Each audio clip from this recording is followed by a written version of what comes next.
Welcome everyone. My name is Susan and I'm a public health nurse. I usually work in Young Natanahini, but at the moment I've been redeployed to the HSE to help with the COVID crisis. Usually my colleagues and I facilitate some preparation for birth and parenthood classes here in Niche, but because of the COVID crisis we're not able to do that.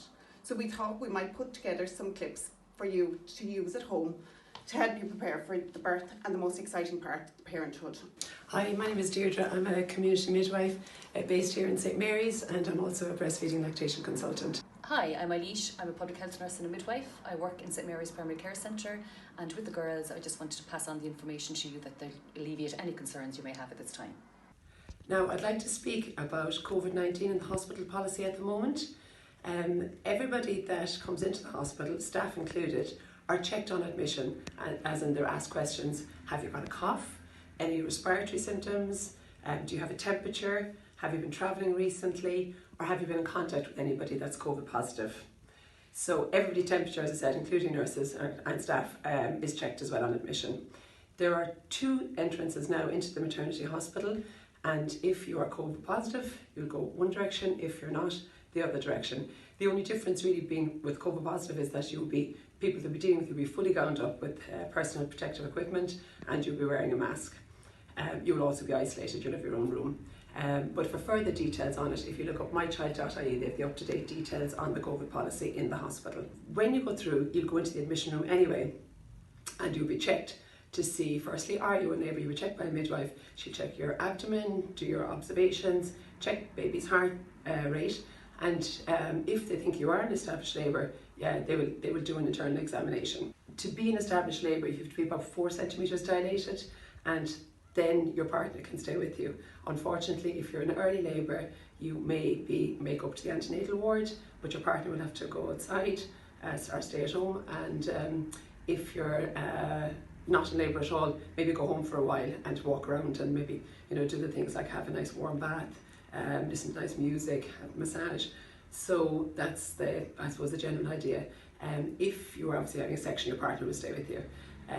Equally, after having your baby, your partner can only stay with you for 2 hours after the delivery. So unfortunately, these are difficult times at the moment, but women can do it. So now, ladies, I'm going to talk to you about the pelvic floor. That's a very important muscle that runs from just the pubic bone here right behind to the base of the spine, and it's shaped like a hammock, and it's very important for keeping your uterus, your bowel, your bladder, your rectum and your vagina in place. So just to give you an idea of the stress and the strain that the pelvic floor muscles are under during pregnancy, we've actually a little demo here that we're going to do, and this is roughly the weight that a woman is carrying around towards the end of her pregnancy. So when it's all divided out, is the weight of the breast is roughly 400 grams, and it goes all the way through the placenta is 600 grams. Then we have the uterus, the womb, which is 900 grams, the amniotic fluid, which is 800, blood volume, increase in volume is 1.5 kilograms, the extracellular fluid is 1.4, we've got the fat accumulated during the pregnancy is 3.5 kilograms, and we've got our baby, which is 3.4 at least kilograms in weight. So in total, you're carrying around roughly 12.5 kilograms. It's a lot of extra weight, and that puts a lot of strain on the pelvic floor muscles.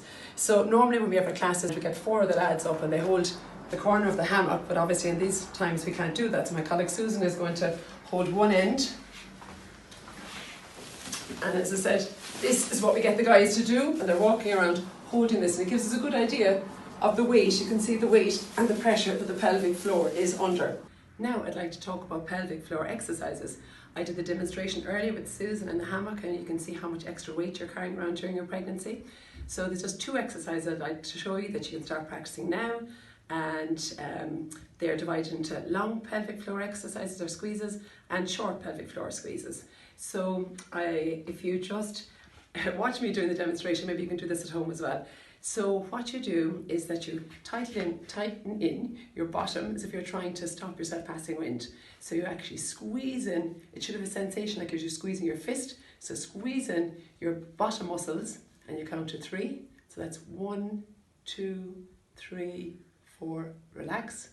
Now draw in the front, your vaginal muscles as if you're trying to stop yourself weeing, and at the same time draw in the back muscles. So squeeze them both together, and again, 2, 3, 4, 5, and relax it out.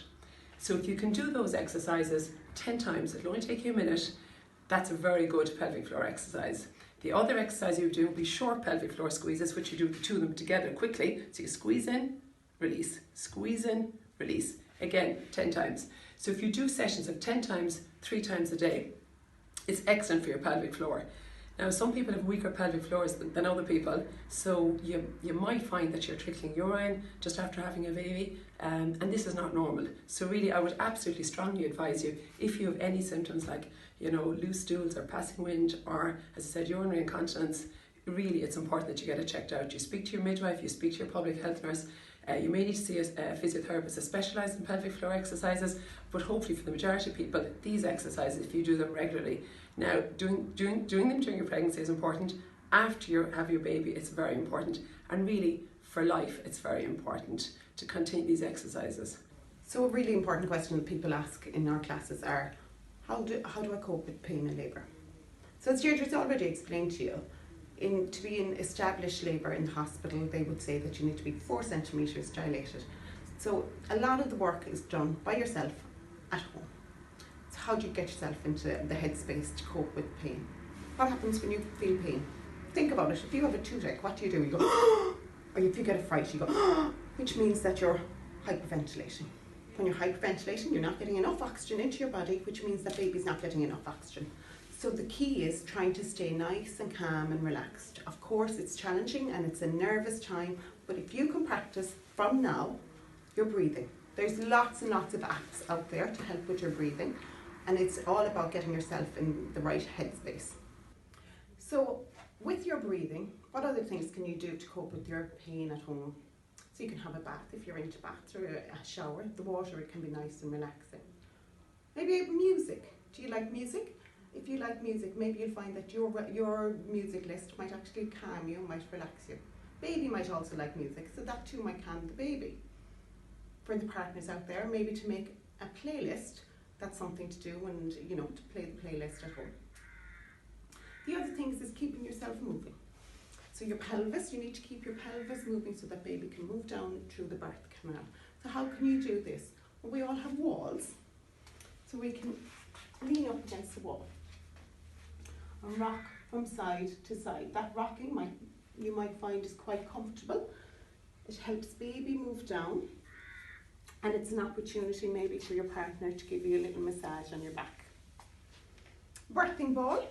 Some of you may have got the birthing ball, and even if you look up the My Pregnancy book, on pages 40 and 41, they talk about the birthing balls and the correct height for each birthing ball. So what are you going to do with the birthing ball?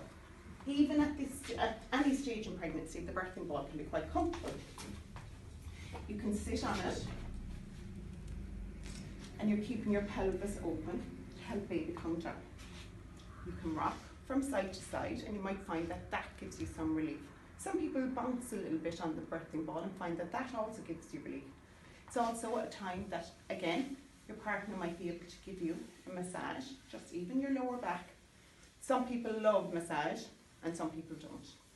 Usually in class we would practice the massage, but because of social distancing, I'm just going to show you, even using the palm of your hand, your partner could do the figure of 8 in your lower back. Some people, like I said, really, really enjoy it because some people will feel pain in their lower back, and some people don't like it. Know your preference. So when you're practicing your breathing, it's nice to even think of some positive affirmations. So surges help to bring my baby. So surges are the contractions, and they help to bring my baby. Every surge is going to make you closer to meeting your baby. Very exciting. See it as a positive. Very important. Breathe. We do it every day, but it's that nice, calm breathing that will help you. Birth is miraculous, however it happens. Again, very positive, lovely things to remember. Contractions can last for about a minute, so you can do anything for a minute. And again, it's thinking back on what's going to happen? Every contraction, every surge is making you closer to meeting your baby. I can breathe through this contraction. I think that's self-explanatory, but if you can get your head into the zone of I can breathe through this contraction, this is going to help you remain calm. This is really important for you and really important for the baby. I am surrounded by love. It's beautiful. I'm surrounded by love, and baby's going to feel that love too. And finally, this one. I look forward to giving birth. And that's what it's all about, is giving birth and meeting your baby and starting a beautiful life together.